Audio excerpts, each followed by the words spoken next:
नमस्कार। जय हिंद।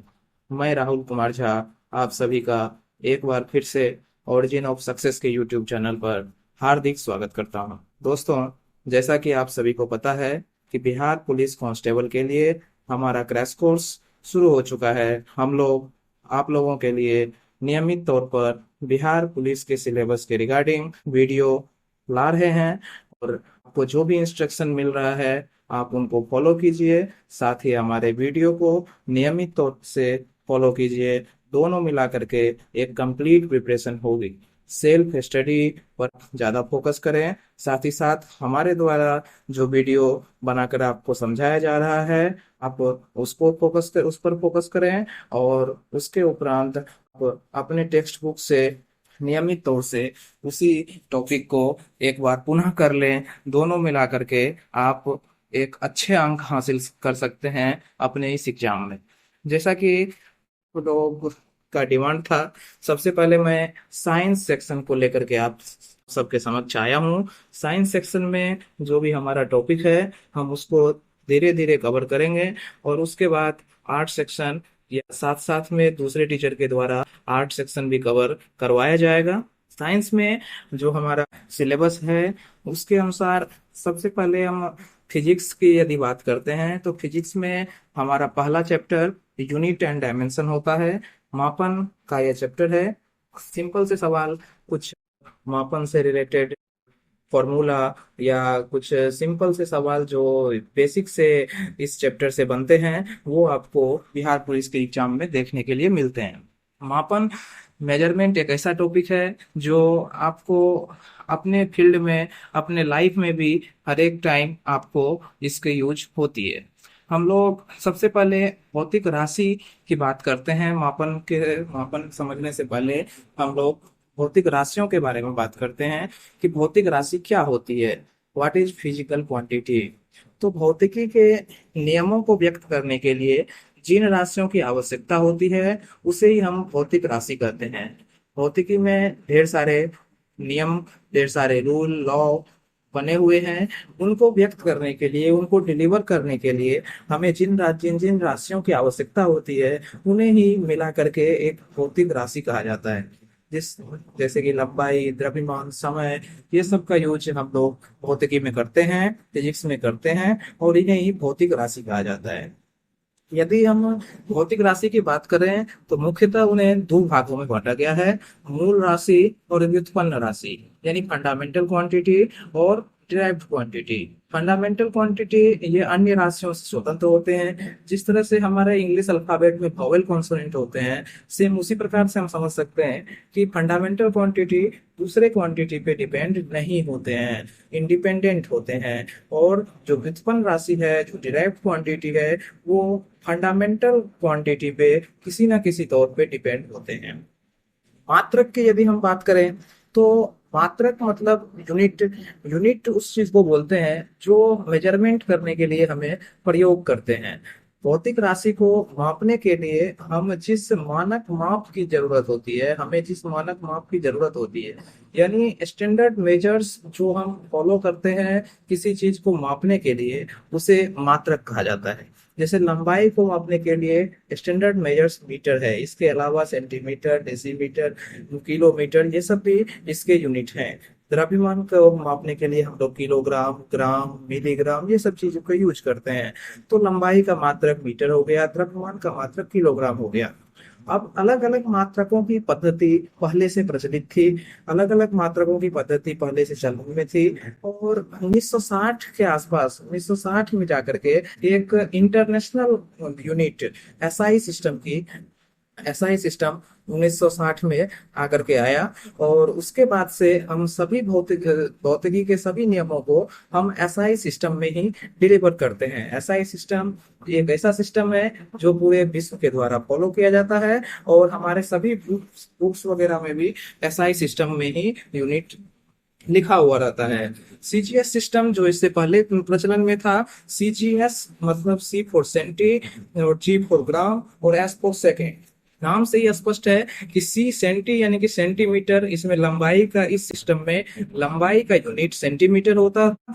ग्राम लंबाई का यूनिट सेंटीमीटर होता था। जो द्रव्यमान हमारा है उसको हम लोग ग्राम में मापते थे और समय को सेकंड में मापा जाता था। और इसी को हम लोग सीजीएस सिस्टम के नाम से जानते थे। एफपीएस सिस्टम जो हमारा फुट पाउंड सेकंड सिस्टम है, फुट पाउंड सेकंड सिस्टम में वह लंबाई को फुट में, द्रव्यमान को पाउंड में और समय को सेकंड में मापा जाता था। एमकेएस सिस्टम जो मीटर किलोग्राम सेकंड सिस्टम है, इसमें लंबाई को मीटर में, द्रव्यमान को किलोग्राम में और समय को सेकंड में मापा जाता था। इसके बाद एसआई सिस्टम जब 1960 में आया, तो एसआई सिस्टम में 7 मूल राशि और उसके 7 मात्रक को स्थान दिया गया है।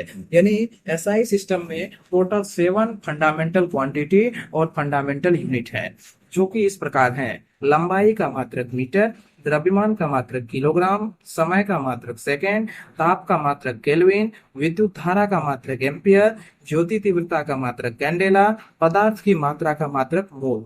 पदार्थ की मात्रा सबसे लास्ट में जोड़ा गया और सबसे नवीनतम यूनिट है इस सातों पर। इसके अलावा एसआई पद्धति में 2 संपूरक राशियां और मात्रक भी हैं। एसआई पद्धति में 7 मूल राशि के अलावा 2 संपूरक राशि को भी स्थान दिया गया है, जिनमें पहला समतल कोण प्लेन एंगल जिसका मात्रक रेडियन होता है और दूसरा घन कोण यानी कि सॉलिड एंगल जिसका मात्रक स्टेरेडियन होता है। कुछ अन्य मापन की इकाई हैं जो यदा कदा आपको एग्जाम में पूछ लिया जाता है, उनको भी आप देख लेंगे।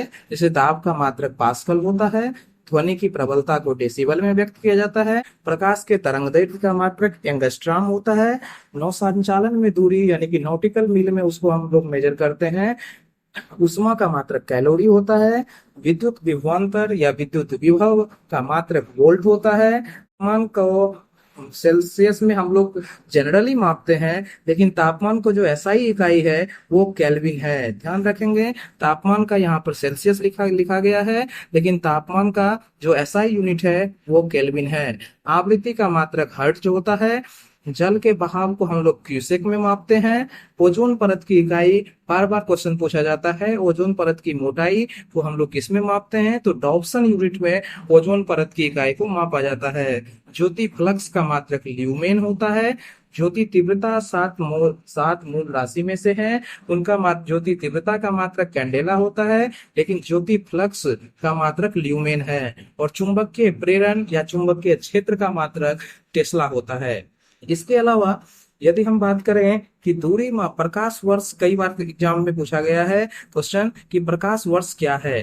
प्रकाश वर्ष, वर्ष नाम से हम लोगों को लगता है कि यह समय का मात्रक है, लेकिन प्रकाश वर्ष समय का मात्रक नहीं है। कई बार एग्जाम में सीधे क्वेश्चन पूछ दिया गया है कि प्रकाश वर्ष किस चीज का मात्रक है, तो प्रकाश वर्ष दूरी मापने की इकाई है, दूरी का मात्रक है। और प्रकाश वर्ष क्या होता है, तो प्रकाश द्वारा एक वर्ष में तय की गई दूरी प्रकाश वर्ष होता है। शुरुआत में प्रकाश एक वर्ष में जितनी दूरी तय करती है उसे ही हम प्रकाश वर्ष के नाम से जानते हैं। एक प्रकाश वर्ष बराबर 9.46 इंटू 10⁻15 मीटर होता है। दूरी मापने की यह सबसे बड़ी इकाई नहीं है। प्रकाश वर्ष दूरी मापने की एक इकाई है, लेकिन सबसे बड़ी नहीं है। दूरी मापने की सबसे बड़ी इकाई को हम पारसेक नाम से जानते हैं। एक पारसेक जो होता है वो 3.26 लाइट ईयर के बराबर होता है, यानी 3.26 प्रकाश वर्ष बराबर एक पारसेक होता है। यदि हम लोग मीटर में देखें तो 3.08 इंटू 10⁻16 मीटर, यह एक पारसेक के बराबर होता है। पृथ्वी से सूर्य की दूरी, यह भी क्वेश्चन बार बार एग्जामों में आया हुआ है। पृथ्वी से सूर्य तक की दूरी को हम लोग एक विशेष नाम से पुकारते हैं और उसको खगोलीय इकाई कहते हैं, एस्ट्रोनॉमिकल यूनिट। पृथ्वी से सूर्य तक की दूरी को एस्ट्रोनॉमिकल यूनिट कहा जाता है और एक एस्ट्रोनॉमिकल यूनिट बराबर 1.496 इंटू 10⁻11 मीटर होता है। 1.496 इंटू 10⁻11 मीटर एक एस्ट्रोनॉमिकल यूनिट बराबर होता है। ये हमारा दूर मात्रक का जितना भी कॉन्सेप्ट था वो हमने इस वीडियो के माध्यम से क्लियर कर दिया है। और इसके अलावा आप अपने पास जो भी बुक है, डोसेंट बुक या किसी और बुक में जो भी बुक है, उससे आप मात्रक को पूरी तरह से अच्छे से पढ़ेंगे और हमारे जो वीडियो के माध्यम से जो हमने बताया है उसको ध्यान में रखेंगे, दोनों मिलाकर तैयारी करेंगे। वीडियो को ही आप पूरा नहीं समझेंगे कि हमारे वीडियो देख लिया तो इसका मतलब हमारा पूरा क्लियर हो गया। आप वीडियो के उपरांत अपने बुक से भी उसी टॉपिक को पढ़ें। मात्रक के बाद कभी कभी एग्जाम में विमा भी पूछ लिया जाता है। विमीय सूत्र या विमीय समीकरण को हम लोग इसको जानते हैं कि विमीय सूत्र एवं विमीय समीकरण क्या होता है। विमीय सूत्र की यदि हम बात करें तो किसी भी भौतिक राशि का विमीय सूत्र एक ऐसा व्यंजक होता है जो यह बात को दर्शाता है कि किसी भौतिक राशि में किस मूल राशि की कितनी विमाएं हैं। कोई भी मूल राशि की कितनी भी किसी भौतिक राशि में है, यह बात उसका विमीय सूत्र दर्शाता है। यदि हम विमीय सूत्र की बात करें तो लंबाई के विमा को हम लोग कैपिटल एल से लिखते हैं और उसको कैपिटल ब्रैकेट के अंदर लिखते हैं। हम हमेशा विमीय सूत्र को कैपिटल ब्रैकेट के अंदर ही लिखते हैं। एग्जाम में यदि ऑप्शन में भी आएगा तो वो कैपिटल ब्रैकेट में बंद होकर ही आएगा।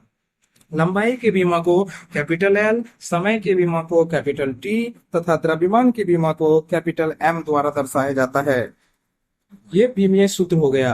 तो यदि विमीय समीकरण की बात करें तो सेम इसी तरह कि जब किसी भौतिक राशि को मूल राशियों और उनकी विमाओं के रूप में निरूपित कर दिया जाता है तो उसे ही उस राशि का विमीय समीकरण कहते हैं। यानी जब हम मूल राशि और उसके विमीय सूत्र के रूप में किसी भौतिक राशि को व्यक्त कर देंगे तो उसी को हम लोग विमीय समीकरण कहेंगे।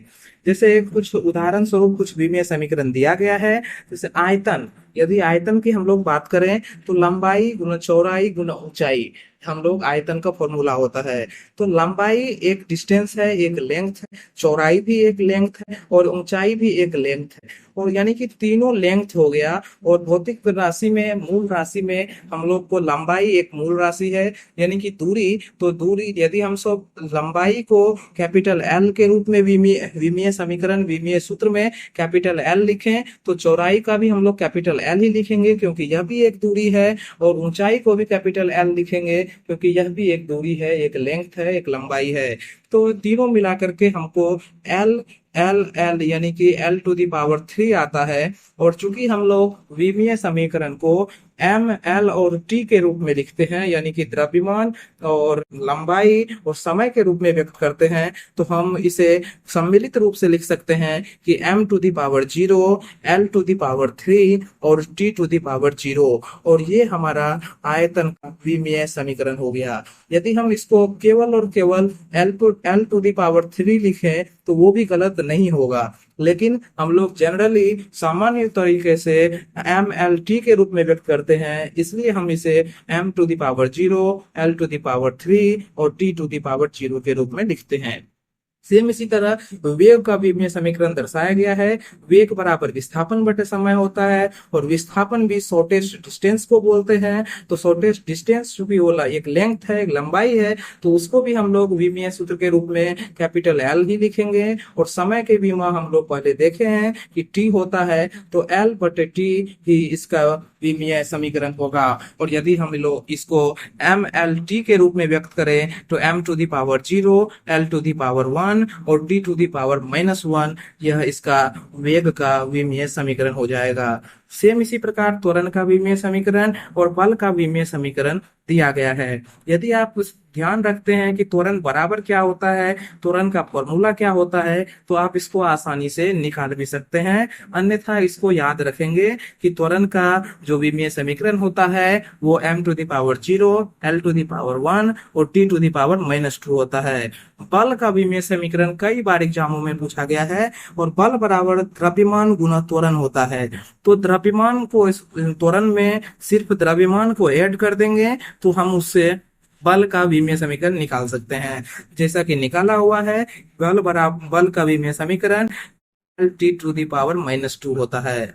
कुछ अन्य भौतिक राशियां और उनकी बीमा दिया गया है जो यदा कदा एग्जाम में आपको देखने को मिलता है। इसका मात्रक और विमीय सूत्र दोनों आपको दर्शाया गया है, आप उसको ध्यान में रखेंगे और एग्जाम में आने से उसको करेंगे।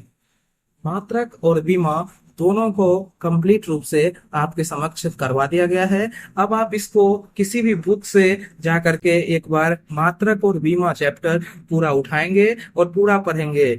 यदि क्लास 9th का आपके पास बुक हो तो वो सबसे अच्छा है। यदि 9th का बुक अवेलेबल ना हो तो आप किसी भी दूसरे जीके जीएस की बुक से इसको कर सकते हैं। मात्रक और बीमा आप पूरा कर लेंगे। तो जो भी डाउट होगा वो हमें कमेंट बॉक्स में बता देंगे।